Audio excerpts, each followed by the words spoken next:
Tiene una idea o proyecto y necesita que muchas personas lo vean y lo escuchen. Tenemos las herramientas tecnológicas para ayudarle. En Radio Costa Rica hemos incorporado toda una plataforma tecnológica que incluye YouTube, Skype y Facebook Live, además de nuestras aplicaciones. Súbale el volumen a sus ideas. Incorpórese ya al maravilloso mundo de la radio y toda nuestra tecnología.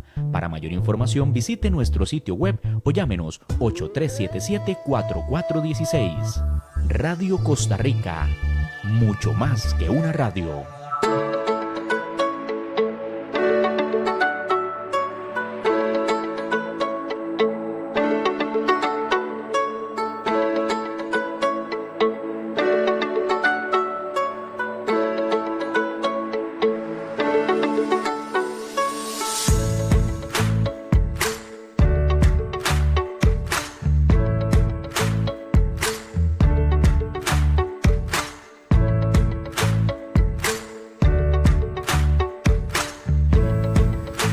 Saludos amigos, muy buenas tardes, bienvenidos a un programa más de Visión 506. Hoy vamos a analizar la situación actual del país. Para hacer un poco de contexto, tenemos que señalar que desde el 30 de septiembre los costarricenses se han manifestado a lo largo y ancho del país, asegurando estar cansados de la situación actual del país, referente a lo que son impuestos, pensiones de lujo, evasión fiscal, entre otros males que aquejan a nuestro territorio.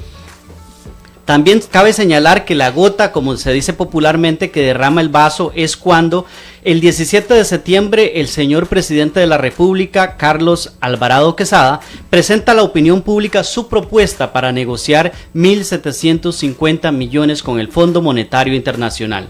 A grandes rasgos, con este plan lo que él pretendía era gravar con impuestos todas las transacciones financieras durante 4 años, esas que usted y yo hacemos cuando sacamos dinero de un cajero, cuando vamos al supermercado, cuando cambiamos un cheque, entre muchísimas otras cosas más. También se pretendía aumentar el pago en bienes inmuebles y la venta y fusión de algunos bienes del Estado.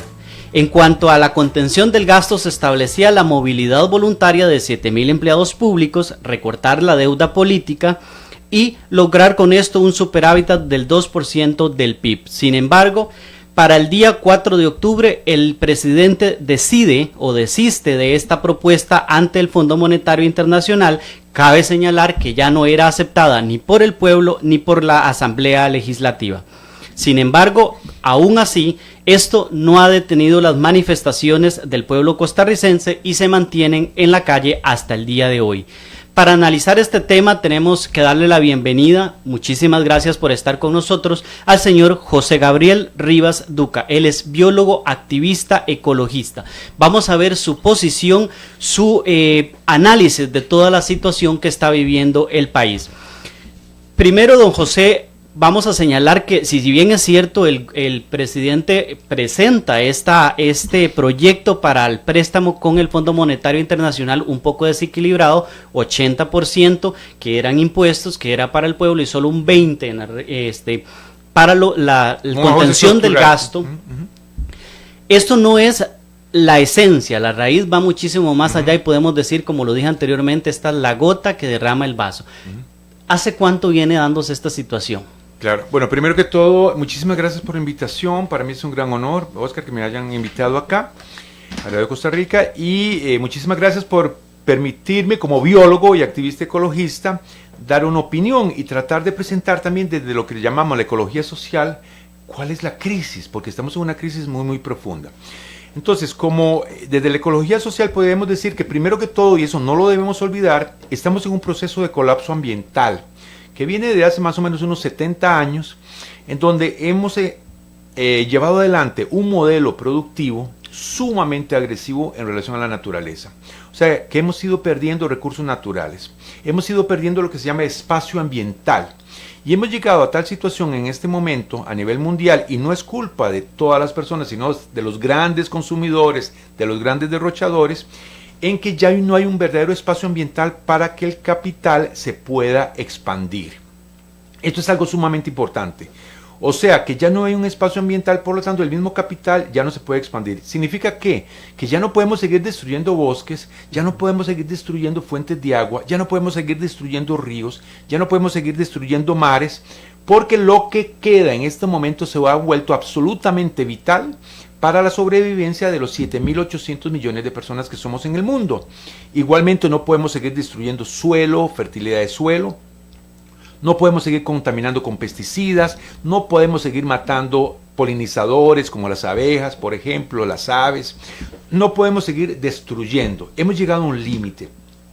No podemos seguir destruyendo semillas, no podemos seguir con los monocultivos, porque lo que está en juego ahora sí, en esta etapa, y en esta etapa me refiero a los próximos 30 años, 2020, 2050, porque hay que pensar a largo plazo, es la sobrevivencia. Entonces eso es muy importante.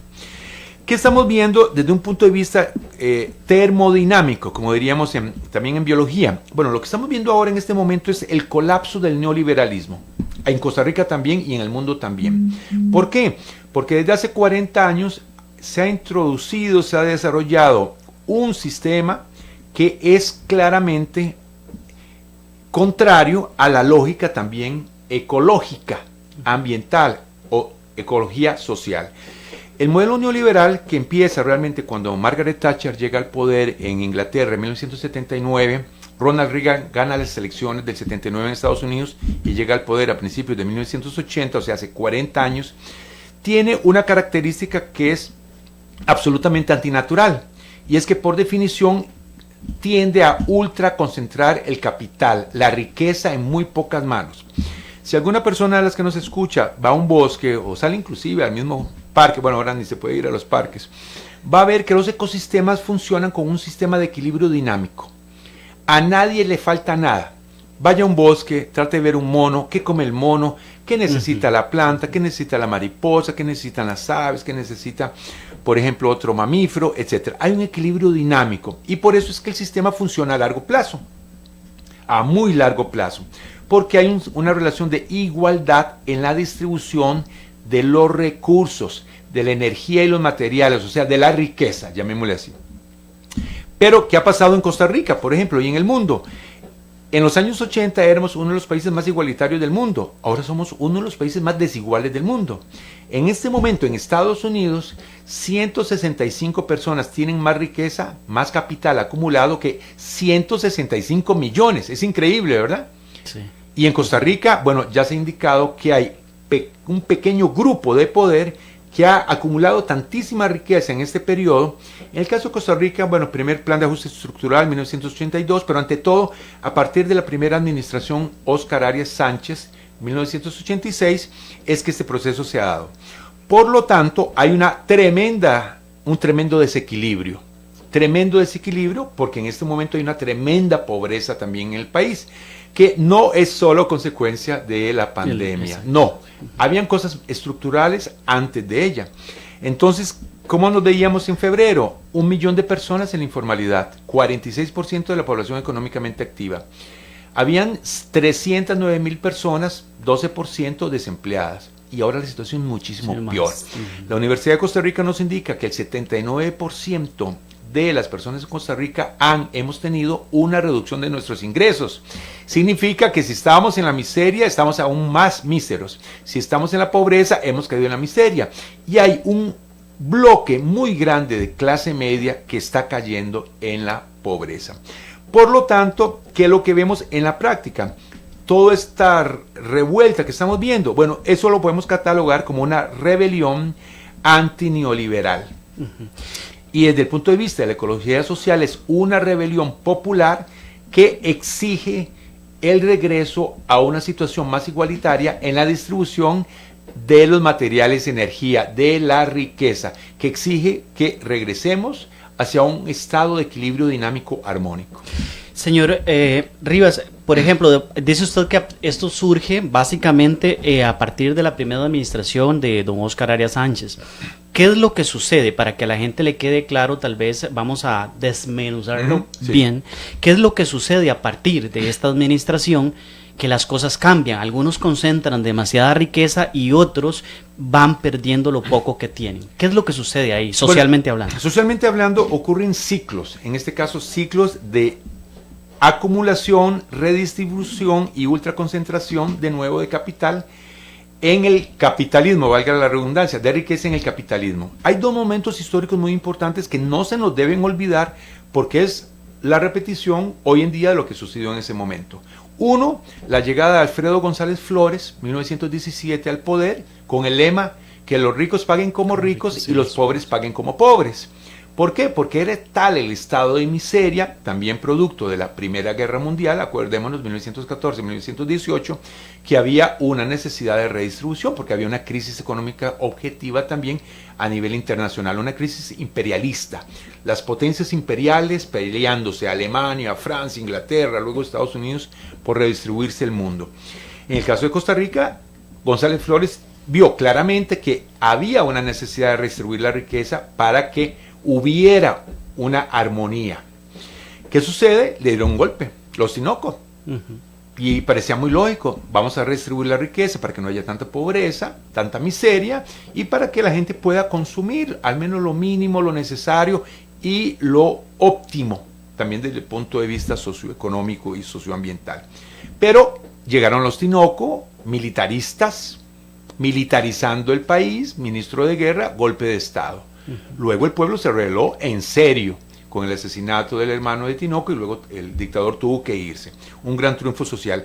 Lo mismo pasó en los 40 y yo creo que esta situación en que estamos es muy parecida a la de los años 40. Uno, otra gran crisis del capital, crisis imperialista, la Segunda Guerra Mundial, otra redistribución del mundo y de la riqueza, que aquí impacta también en una situación de miseria.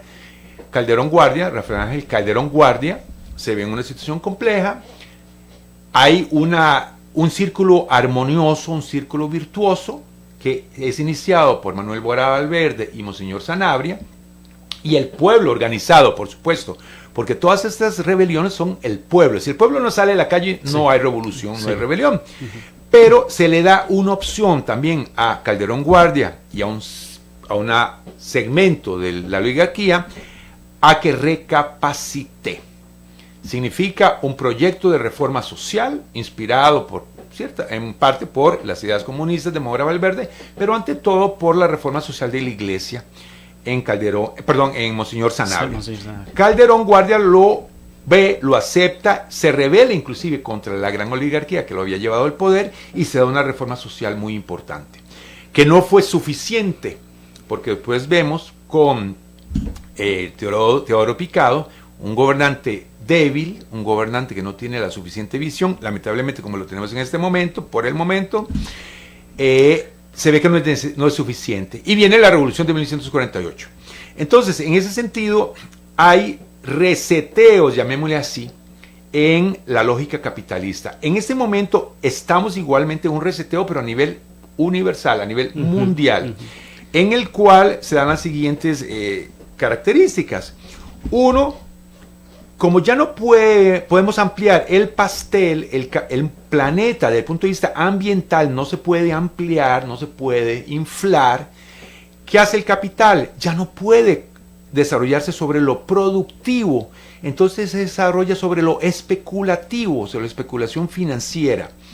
Y cuando ésta se agota, al capital no le queda otra que llegar así también a un proceso de gran exclusión. Significa que el gran capital, los ricos más ricos del mundo han dicho, bueno, si ya no podemos seguir explotando tanto a la naturaleza, a los pobres, ¿a quién vamos a explotar y a destruir para apropiarnos de su capital? Bueno, a la clase media. Entonces es una acumulación por desposesión que produce una gran exclusión. Sí, ¿quiénes son las personas que se han visto más destruidas en estos meses? La pequeña y mediana industria, pequeña y mediana industria en Costa Rica. Vamos a ver cuando se acabe esto de la narrativa de la pandemia del coronavirus, la destrucción de hasta un 80% de todos los pequeños, que lógicamente es una clase media que le dio gran estabilidad a Costa Rica durante, más de 50 años, 70 años, que está siendo destruida a propósito, porque en el capitalismo nada ocurre por accidente. Entonces estamos en una situación sumamente grave y en donde sale a la calle no solo el pueblo pobre, sino todas esas clases medias excluidas. Recordarle que esta tarde estamos conversando con el señor José Gabriel Rivas Duca. Él es biólogo y activista ecológico. Estamos hablando sobre la situación que está viviendo el país, que sin embargo no es propia de esta época, sino que es más bien algo que se viene desarrollando a través de la historia. Recordarles también que tenemos nuestro número 8302-7026. Si usted nos quiere comentar o si usted le quiere hacer alguna pregunta a nuestro invitado la tarde del día de hoy, lo puede hacer con todo gusto. Nosotros le vamos a estar dando lectura. Entonces, para ir comprendiendo, don José, podemos decir que esto es algo cíclico. Ahora bien, digamos que a don Carlos Alvarado le corresponde como, no sé si decirle el pico más alto de este ciclo o cuando ya no se puede más, se da precisamente porque ya no se puede más, el ciclo ya tiene que cerrarse, o también favorece tal vez el poco liderazgo que tiene el presidente. Bueno, las dos cosas, porque definitivamente, Oscar, estamos al inicio de un nuevo ciclo, pero es algo muy profundo lo que está sucediendo, como ya ha ocurrido otras veces en la historia. Y una característica muy importante que tenemos que ver es que entramos ahora ya en el 2020, nos tocó vivir este momento, en el 2020. Pongámosle grandes momentos de la historia, final de la Segunda Guerra Mundial, se entra en un nuevo ciclo. Pongámosle en el momento en que el petróleo es descubierto, allá en los años 1860, 70, nuevos ciclos. Pero en este momento entramos a la transformación digital de la economía. Es algo brutal, ¿verdad? Que va a destruir también muchísimos empleos, que transforma completamente la forma en que vivimos, en que sentimos o que percibimos la realidad. Vienen las tecnologías 5G, viene la automatización aún mayor de la que ya conocíamos de las industrias y de la producción, en donde entre el 2020 y el 2030, y cuidado, porque podría ser hasta el 2025, más que el 2030, vamos a ver inclusive un dominio impresionante de la inteligencia artificial.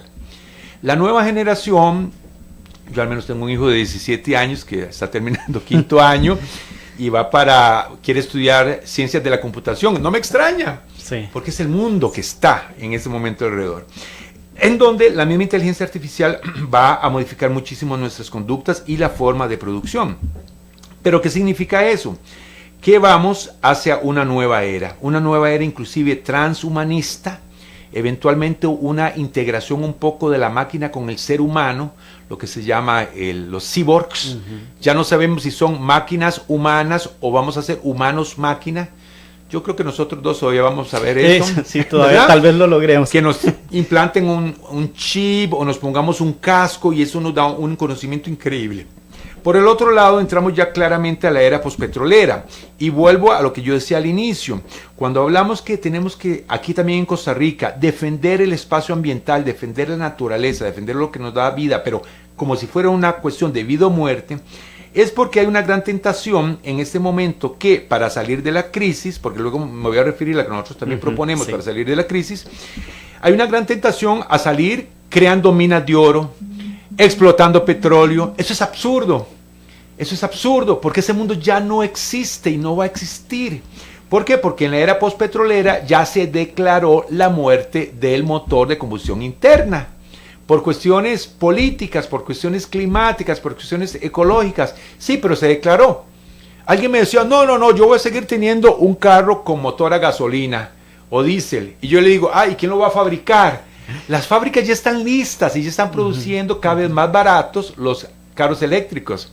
Yo me muevo en bus y en transporte público, ni siquiera tuve carro ni voy a tener carro, sea de combustión interna o eléctrico. Pero no lo decidimos nosotros. Costa Rica es un pequeño país de 5 millones y medio de habitantes con hermanas y hermanos migrantes, pero no decidimos nada. Somos la mitad de una ciudad grande en un país, somos un barrio de una gran ciudad en China o en otro país, o Ciudad de México, etc. Entonces, esto se va a dar sí o sí, porque no lo definimos nosotros. Pero ahí es algo muy importante, que en esta transformación digital de la economía, vamos hacia grandes transformaciones también en ámbito económico. El dinero se va a morir. Viene el fin del dinero tal como lo conocemos. así, físico, un billete. Sí. Por ejemplo, es absurdo ya que tengamos monedas. ¿Por qué? Porque tienen un impacto ambiental enorme fabricar monedas, pues son metales. Producción de metales pesados, destrucción de bosques, destrucción de ríos, remoción de tierra, problemas sociales. Es absurdo a estas alturas tener monedas.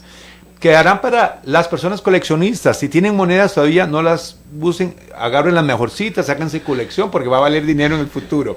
Lo mismo con el papel moneda, es absurdo, pero no lo vamos a decidir nosotros, es el sistema que lo va a decidir. ¿Por qué?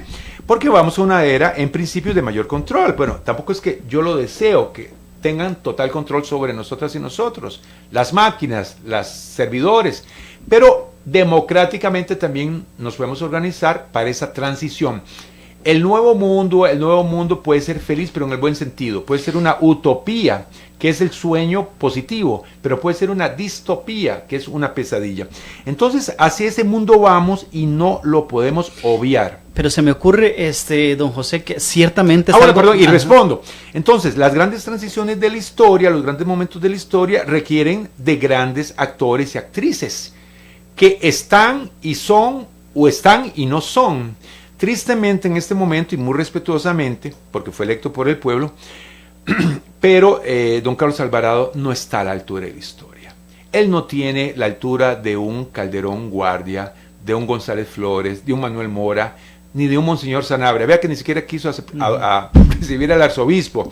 No está a la altura de la historia, pero en los momentos en que los gobernantes no están a la altura de la historia, el pueblo, que es el soberano, siempre ha estado a la altura de la historia. Esas son las grandes transformaciones, las grandes rebeliones, las grandes revoluciones que han habido y van a haber. ¿Por qué? Porque la sociedad funciona también como un ente ecosocial, como un ente natural. Entonces se transforma constantemente, evoluciona constantemente y aparecen los liderazgos. Primero, don José, quería cuestionarle esto, o más bien que usted me lo amplíe. Ciertamente sí, el mundo se está transformando, hay una transformación en todos los ámbitos, pero en esta transformación, desde su punto de vista, me señalaba usted, desaparece el papel moneda, desaparecen las monedas. Nosotros o alguna parte de la sociedad, del ser humano, también tendrá que desaparecer por poca adaptación. ¿Cómo lo visualiza usted? O sea, con esa vorágine que estamos viendo, esa transformación tan rápida que se está dando, desaparece también algunas partes de la sociedad. Bueno, esa es una excelente pregunta para un biólogo. Se ve que preparaste las preguntas para un biólogo. Porque hay dos tendencias también. Hay una tendencia que se dice social darwinista. Sí, eliminemos gente. Eso ha sucedido ya, no es que es algo nuevo en la historia. Pero digo en el sentido premeditado. Porque alguien me puede decir, bueno, llegaron los españoles a América Latina, América indígena, traían terribles enfermedades, se murieron de gripe millones y millones de personas, etc. No, pero en el sistema capitalista ya hemos visto grandes eliminaciones de personas. Primera y Segunda Guerra Mundial, las guerras. Es una forma de eliminar una parte importante de la población, destruir para volver a construir sobre las ruinas. Se cerró el ciclo, ya no puedo tener ganancias, pero destruyo para volver a construir. En este momento no se puede.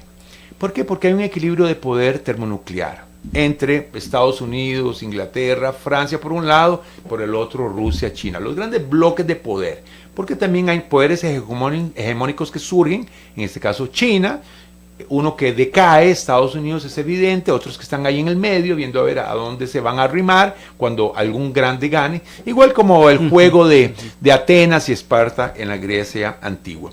Entonces, por ahí va también un poco la situación, pero ya no se puede porque por suerte, en general hemos logrado eso. ¿Hay eliminación de personas en este momento en el mundo? Sí. Por ejemplo, ayer, hoy y mañana se han muerto, se morirán y se murieron hoy y se van a morir 24,000 personas mínimo por hambre en el mundo. 18,000 niñas, de esas son niñas y niños. Esa es una forma en que el poder elimina a la gente. Pero bueno, no se quiere eso de ninguna manera. Porque, lógicamente, en mi caso yo no soy social darwinista. Como ecologista social, yo soy altruista. Es otra corriente de pensamiento también en la biología. Un gran pensador en esa dirección es el gran biólogo y filósofo, pensador David Suzuki.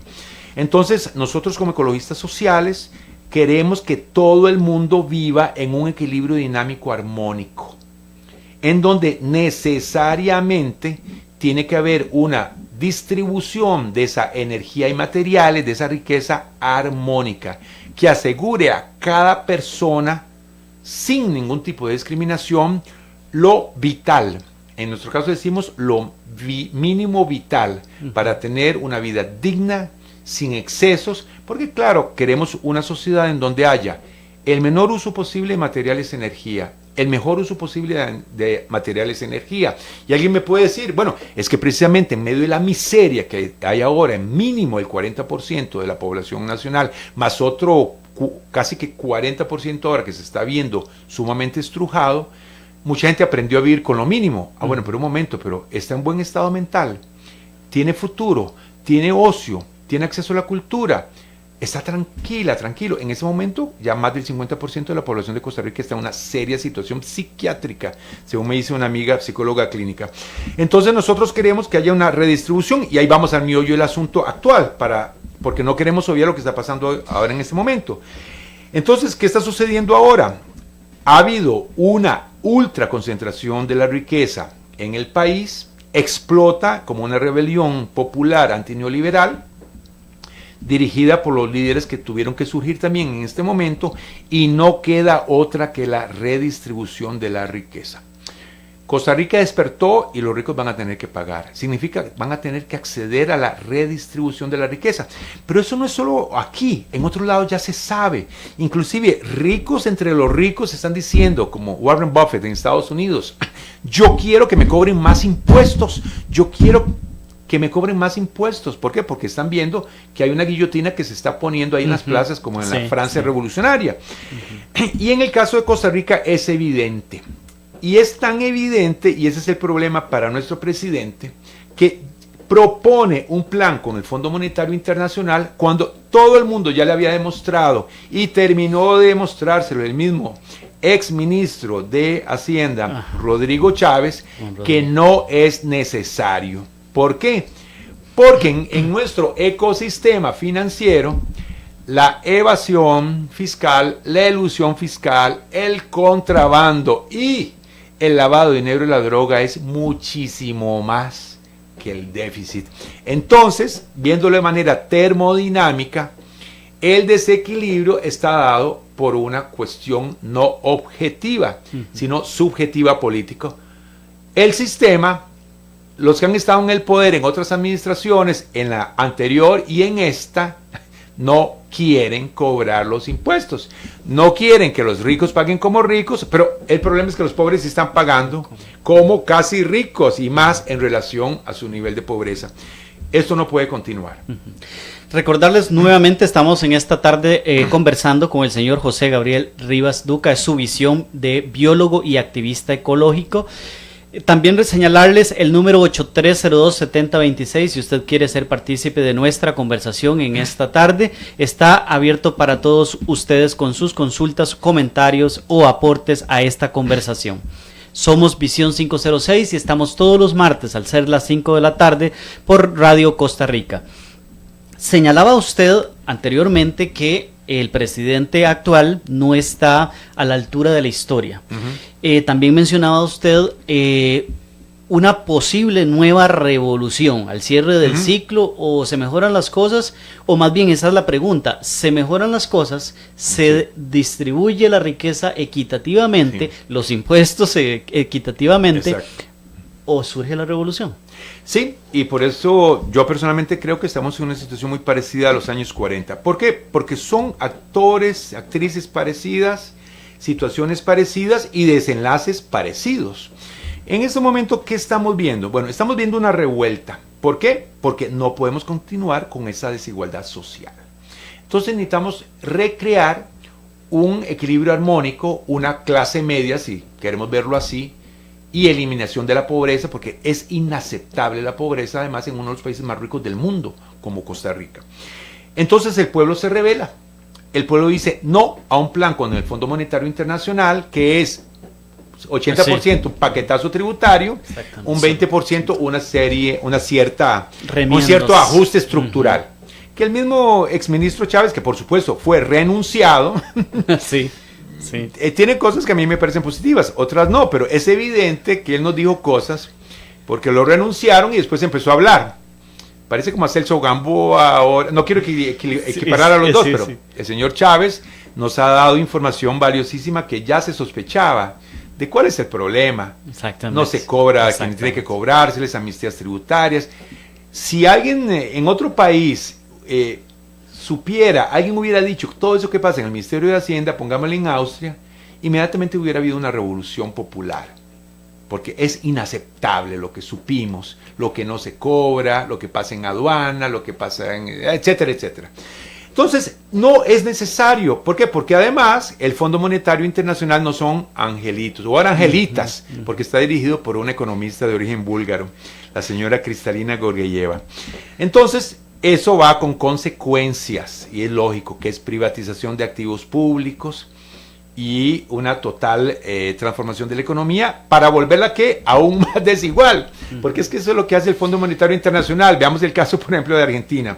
Entonces, en nuestro caso, está dado los actores, el pueblo es el primero, tiene ciertos líderes, nos pueden gustar o no gustar. Por el otro lado, de manera desesperada, en este caso, el señor Carlos Alvarado se une a los más ricos de los ricos, que son los que han acumulado más capital. Y se crea un vacío enorme de poder, pero también de credibilidad. ¿Por qué? Porque como decían los chinos, la filosofía china antigua, el gobernante tiene que ser un ejemplo para su pueblo. Y nos hemos dado cuenta que nos están mintiendo. Porque sí hay dinero, no necesitamos ir al Fondo Monetario Internacional, simplemente hay que cobrar lo que haya que cobrar. Es una cuestión ahí matemática. Sí. Si me preguntas como biólogo, simplemente una cuestión de equilibrio, de energía y materiales, algo muy matemático, no tendríamos que estar en desequilibrio. Pero nos dicen que si estamos en desequilibrio, no es cierto desde una visión biológica y desde la ecología social y desde la termodinámica, no es cierto. Pero el problema es que ya lo sabemos. ¿Por qué? Porque alguien que lo renunciaron no lo dijo. Entonces el presidente ya no tiene ninguna legitimidad. ¿Por qué? Porque no solo perdió la credibilidad, sino la legitimidad. Y está haciendo unos rendimientos que son absurdos, unos diálogos que no son. Ya se le cayó el diálogo. Bueno, pues, exactamente. Diálogos que no son diálogos. No son diálogos. Entonces, pero la sociedad sí se está organizando. Digamos, el ecosistema se organiza, porque acordémonos que pueden haber periodos de caos, pero el caos, y es teoría de fractales, resulta luego en un nuevo equilibrio. Y es lo que estamos viviendo, pero puede ser muy doloroso. Porque si Carlos Alvarado y su grupito de poder no tienen la visión de un Calderón Guardia, por ejemplo, aquí va a surgir un Figueres Ferrer. ¿Qué va a hacer el pueblo? No fue Figueres Ferrer el que hizo la revolución del 48, fue el pueblo, principalmente el campesinado, pobre, miserable, semiesclavo, en condiciones de siervos feudales, que tomaron las armas. A mí no me gusta esta idea de la revolución armada, debo admitirlo, pero se ha dado tantas veces en la historia y se podría dar otra vez también en Costa Rica. Yo no lo quiero. Entonces yo veo que a la par del supuesto diálogo ahí de Cuyel con Carlos Alvarado y don Eduardo Cruikshank, hay otro diálogo que está surgiendo dirigido por muchas fuerzas empresariales, sindicales, sociales, religiosas, ecologistas, indígenas, etcétera, que son las que, y es mi opinión muy personal, van a llevar a un nuevo equilibrio de poder armónico. Yo estoy optimista. Yo creo que vamos, en lugar de ir a una nueva revolución como en 1948, vamos a una nueva reforma social. Pero también puedo equivocarme.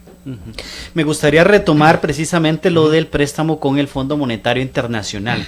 Desde su visión, ya vemos cuál es, pero tal vez para profundizar un poquito más, y ya todos quedó en claro, ¿verdad? Esa evasión terrible que hay en Costa Rica, esas exoneraciones, sistemas ahí casi que obsoletos, o que sí funcionan, pero que en realidad no los hacen funcionar, porque como que a nadie le interesa. ¿Cuál es su visión de esto? O sea, ¿qué podemos hacer como pueblo para decir, ok, si estas son las herramientas, hay que ejecutarlas, hay que hacerlas, hay que ordenar la casa primero antes de salir a buscar más dinero, que como dice usted, no son angelitos, sino es que nos los van a dar de gratis y todos felices, ¿verdad? Claro. Bueno, como biólogo y como activista ecologista, yo comparto la opinión de muchísimas personas primero que todo del ámbito de la economía, que hemos tenido la oportunidad de escuchar discusiones y propuestas fabulosas que vienen de muchas fuentes, en que esto no es necesario. Pero es que ya todo el mundo lo sabe. Sí, es que sí, exacto. Porque ya todos no tenemos que ser tampoco economistas, matemáticos, para saber que no es necesario. ¿Por qué? Porque hubo una gran filtración. Ya lo había dicho antes, muchos veníamos diciéndolo y venían diciéndolo otras personalidades costarricenses, también del mundo sindical, del mundo académico. Ya se conocía, porque alguna gente lo había dicho también el Ministerio de Hacienda, algunas filtraciones, que era una barbaridad. Vimos la lucha por tener la lista de las empresas que declaran cero ingresos. Pero habían pasado muchos ministros de Hacienda que se hicieron de la vista gorda. Ya habían surgido cuestiones terribles de amnistías tributarias, vimos los escándalos, se tuvo que ir una ministra de Hacienda, etcétera, pero que nos lo diga alguien, que nos guste o no, pero bueno, es uno de los economistas más importantes del mundo, tal vez no nos guste tanto que sea tanto neoliberal o muy neoliberal, etcétera, pero quiso poner un orden de manera muy ingenua, y tampoco quiero idealizarlo al señor Chávez, no lo quiero idealizar, pero quiso poner un orden más o menos para entrar, que Costa Rica entrara en la OSD, la Organización para la Cooperación Económica y Desarrollo, que es teóricamente el club de los países más ordenados del mundo, más responsables en lo fiscal, y social. Y de repente se encuesta ese desastre tan monumental en ese ministerio, bueno, renuncia o lo hacen renunciar, yo creo que lo echaron, por supuesto, sí, claro, claro. En mi opinión ciudadana, y nos dice después todo lo que pasa en las famosas entrevistas que le han hecho. Yo he visto 5 entrevistas y cada nueva entrevista sale más información. Muchas gracias también por ser un soplón, pero en el buen sentido de la palabra. Sí, exacto. Entonces es absolutamente innecesario y absurdo. Pero lo que es importante es que, bueno, desde el punto de vista ecológico, un sistema como que hay en el Ministerio de Hacienda, por supuesto que no hubiera sobrevivido a la evolución, porque es absolutamente insostenible desde el punto de vista ecológico. Y está en un caos total, pero es un caos provocado, pero los caos provocados no se pueden mantener por mucho tiempo. O sea que tiene que haber un nuevo equilibrio. Entonces, ese nuevo equilibrio, ¿quién lo está creando en este momento? El pueblo en la calle. Nos puede gustar o no eso que se llama rescate nacional, nos puede gustar o no que estén ciertos sindicatos a la par de ellos, nos puede gustar o no algunas expresiones de nuestra misma idiosincrasia nacional, pero hay una realidad. El sistema explotó, hay un caos porque ya no da más esta famosa Segunda República Costarricense. Puede ser que vayamos a una Tercera República, pero esta rebelión es para rescatar lo mejor de la Segunda República Nacional, de Costarricense, del Estado Social de Derecho, y mejorarlo. Porque claro, hay otras fuerzas que en este momento se ven minoritarias que quieren llevarlo a un caos aún mayor, que es el caos que siempre provocan los planes de ajuste estructural, que esos son los préstamos del Fondo Monetario Internacional. Eso es una tragedia, y yo creo que el caso de Argentina es lamentablemente tenemos que vernos ahí en el caso de Argentina. ¿Por qué? Porque también objetivamente, pero esto ha sido gracias a la represión militar. Hay países, y voy a citar uno, pero con mucho respeto también, porque tengo muchas amistades allá, Honduras, en donde mis amigas, amigos ecologistas, hay muertes a montones en Honduras de activistas sociales, nos dicen que es simplemente por la represión militar, policial, militar, que hay un país 10-90. Yo decía, ¿pero qué es eso? Un país 10-90. Sí, el 10% de la población es rico, una especie de clase media, el 90% estamos en la miseria, en la informalidad. Costa Rica podría llegar a eso. Y ahora por eso, yo también me he asustado mucho de ver la militarización de nuestra policía. Ya había sido denunciada por activistas de derechos humanos, que nos decían, atención, los policías están formados por carabineros de Chile, por la Escuela Nacional de Policía de Colombia, por militares israelíes, por militares estadounidenses, o disque policías estadounidenses, aquí o allá, ya sea que venían formadores o no, o que iban para allá los formadores costarricenses, y nos hemos dado cuenta que tenemos una policía sumamente violenta. Y lo de ayer fue un escándalo que, por supuesto, yo como ciudadano, espero que ya haya renunciado el señor ministro de Seguridad. En cualquier país del mundo ya habría renunciado, pero hoy en la mañana. Sí. Es como absurdo. Hasta donde sé todavía continúa frente al ministerio. Wow. Entonces, a lo que vamos es a una lucha redistributiva, porque el caos en los ecosistemas no dura mucho. Desde su punto de vista, precisamente de biólogo, ¿verdad? Nuestro país somos todo un ecosistema. Otro gran tema que yo le quería comentar son ciertos temas que queremos que ampliemos, ¿verdad? Desde su perspectiva. En la Asamblea Legislativa se gesta esto llamado Ley de Empleo Público, donde en ese ecosistema muchos reciben mucho y otros reciben apenas lo mínimo.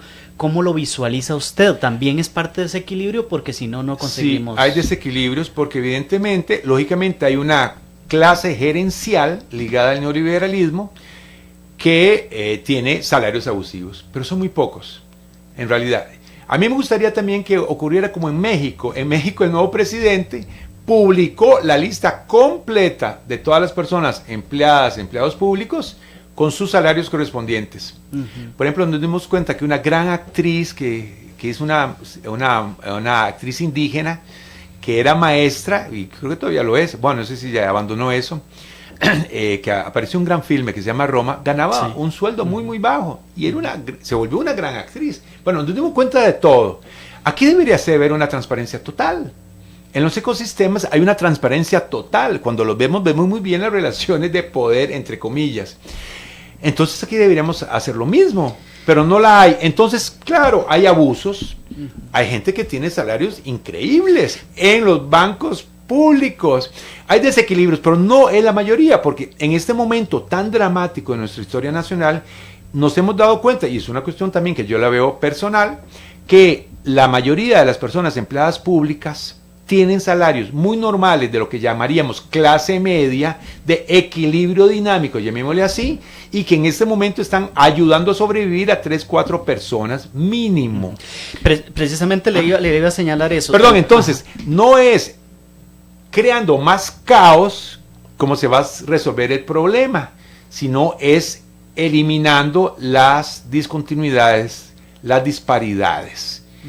Pero lo primero, y ahí voy a algo que viene ahora en esta transición 2020-2030, es que el mismo capital o las personas pensantes de la élite capitalista ya saben que tiene que ser instaurados diversos sistemas para la redistribución de la riqueza, como por ejemplo lo que es la renta básica universal mensual. ¿Por qué? Porque la misma inteligencia artificial, la transformación digital de la economía está desplazando a las personas y no se van a dejar las personas ser eliminadas. No va a haber una nueva guerra termonuclear. O bueno, al menos los poderes más pensantes creo que la van a evitar. Entonces, esta redistribución, por ejemplo, en eso de la renta básica universal, para nosotros nos dice mucho de lo que es la distribución de esta riqueza, energía y materiales en los ecosistemas. Claro, uno analiza los ecosistemas y todos los elementos del ecosistema, sean plantas, animales, tienen su renta básica universal. Sobreviven como individuos y especies, ¿verdad? Entonces, en este caso, no hay otra, pero es que no hay otra para Costa Rica y en general para el capital que redistribuir riqueza. Hay varias fórmulas, fórmulas que ya se están aplicando, pero lógico, la persona quiere realizarse como ser humano, quiere tener un trabajo, quiere desarrollar su creatividad, su espíritu emprendedor, quiere tener una familia. Es que ahora ni siquiera se puede tener familia. Los jóvenes no quieren tener familia.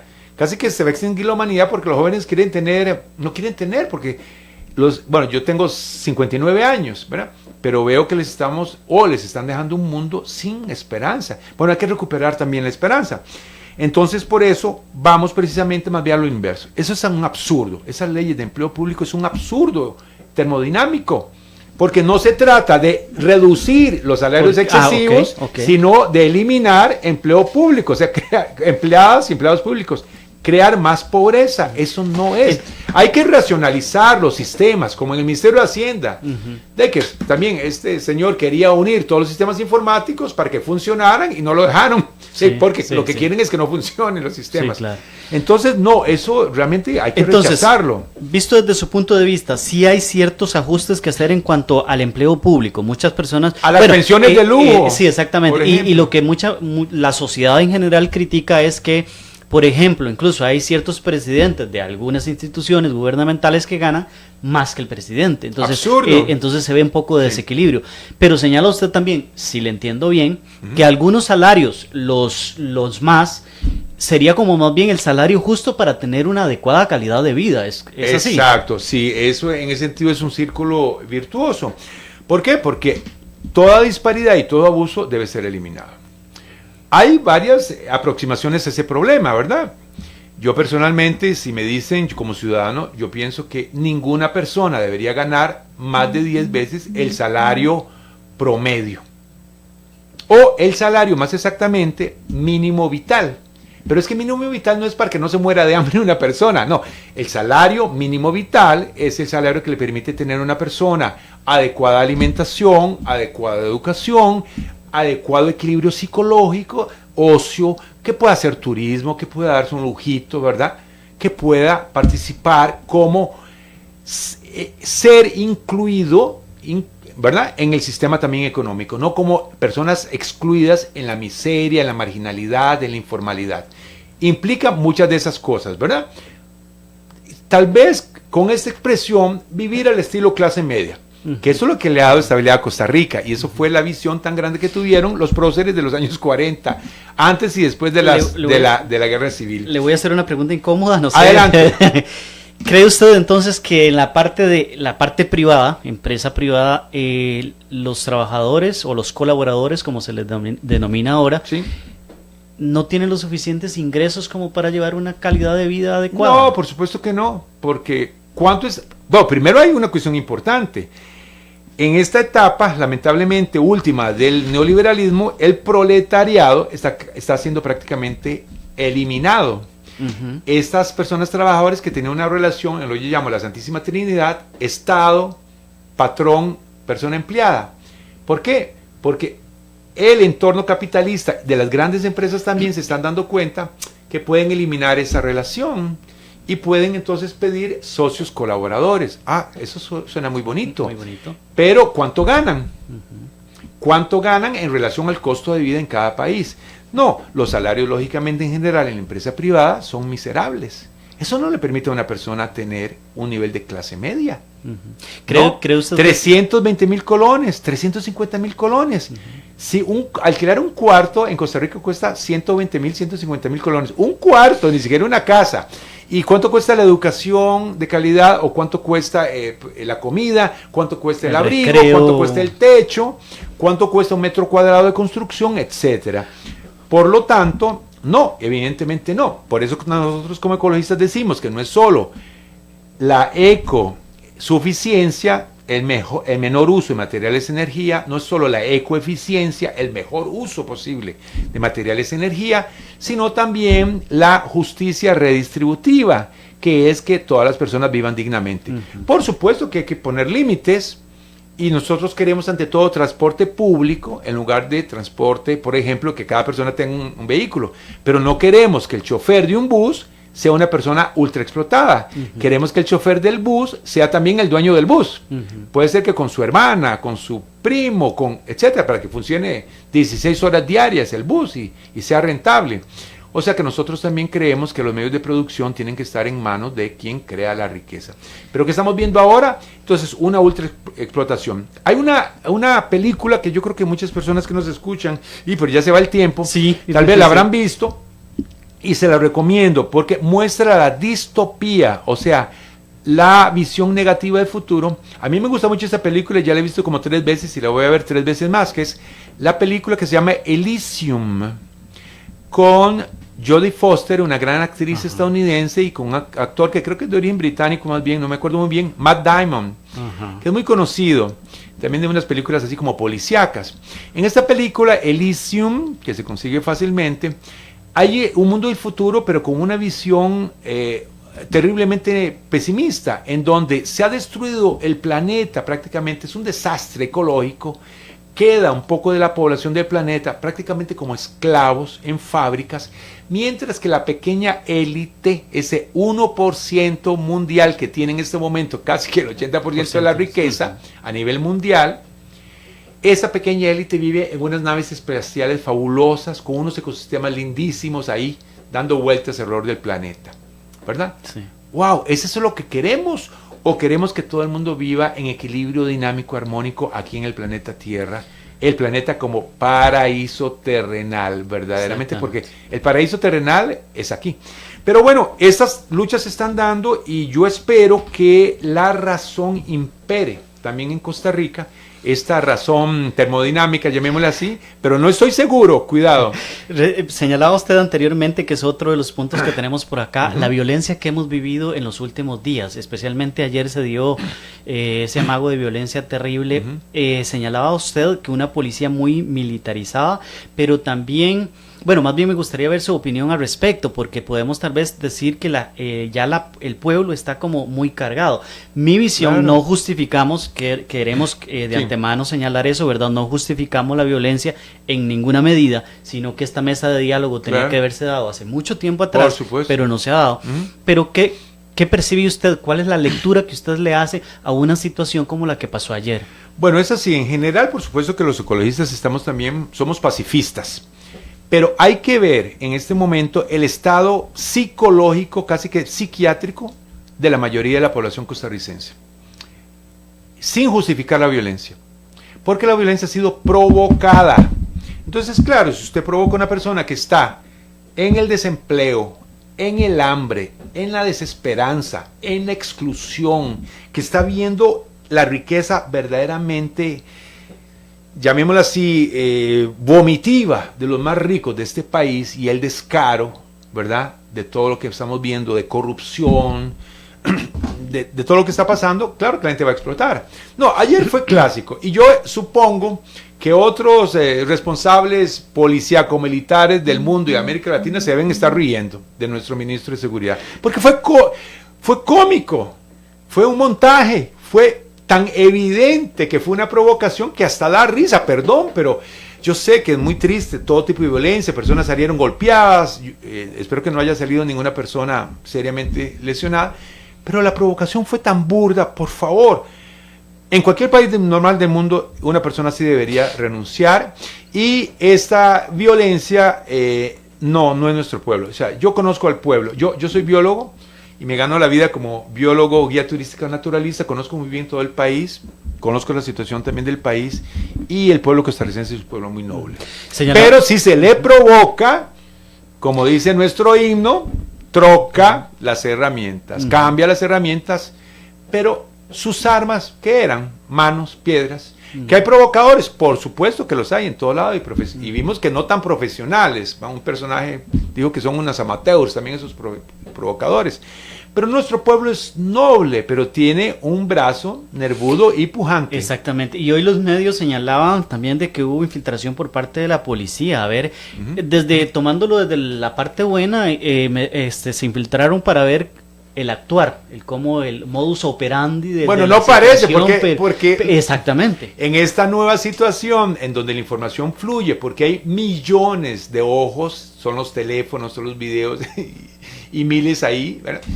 De ahí quedó claramente en evidencia. Sí. Vea, por ejemplo, hasta la persona, que parece que es una señora, responsable de la seguridad estratégica, de inteligencia, el Ministerio de Seguridad Pública, estaba ahí.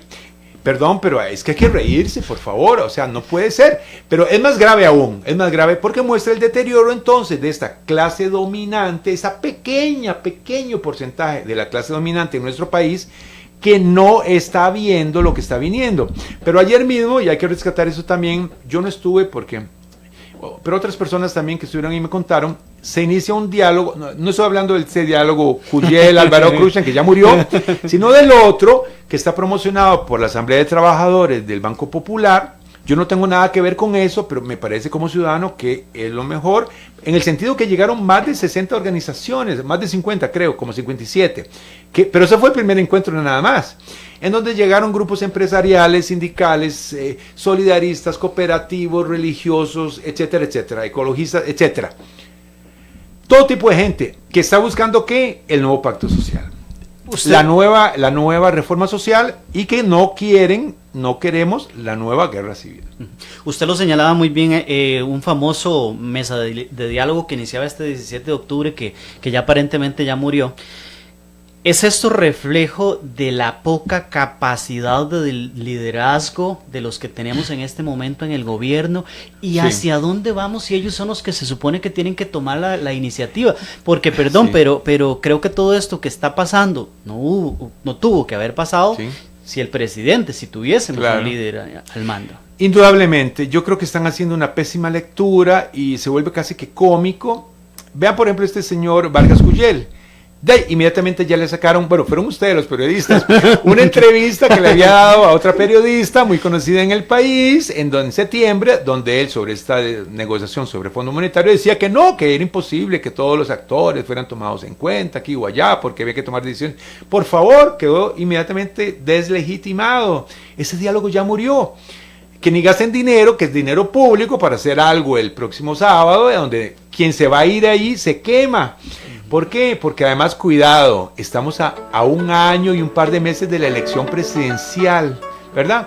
Entonces, no, el diálogo se va a dar de otra forma y yo le diría también respetuosamente como ciudadano al señor presidente que también deje de hacer el ridículo y que escuche al pueblo y a las fuerzas racionales que quieren y le están diciendo que hay una vía para un nuevo pacto social, una nueva reforma social, y que todavía tiene un pequeñito espacio ahí tal vez para convertirse en un Calderón Guardia y no en un Teodoro Picado. Eso le diría yo como ciudadano. Perfecto. Yo creo que con eso vamos concluyendo. Más bien, si usted tiene su visión, ¿qué va a pasar? ¿Qué va a pasar a partir del día de hoy que todavía no se ha dicho nada? ¿Qué cree usted desde su visión?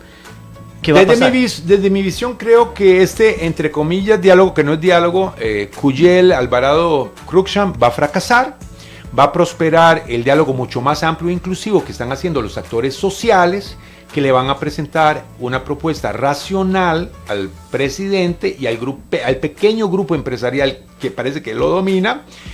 Un nuevo pacto social viene para Costa Rica, una nueva reforma social inclusiva. Ese es mi sentir y yo estoy luchando también como ciudadano, como biólogo y como ecologista para que eso se haga realidad. No quiero una guerra civil, una nueva guerra civil. Y han surgido también nuevos actores sociales. Yo no sé si se van a transformar en actores políticos, no es mi problema, es de ellos y ellas. Pero ha quedado un vacío de poder tan enorme que alguien lo va a ocupar. Y yo espero que no sean fuerzas militaristas, llamémoslo así, que lo ocupen, sino fuerzas pacíficas, democráticas, y yo creo en el pueblo costarricense, por eso soy parte de él. Muchísimas gracias. Muchísimas gracias.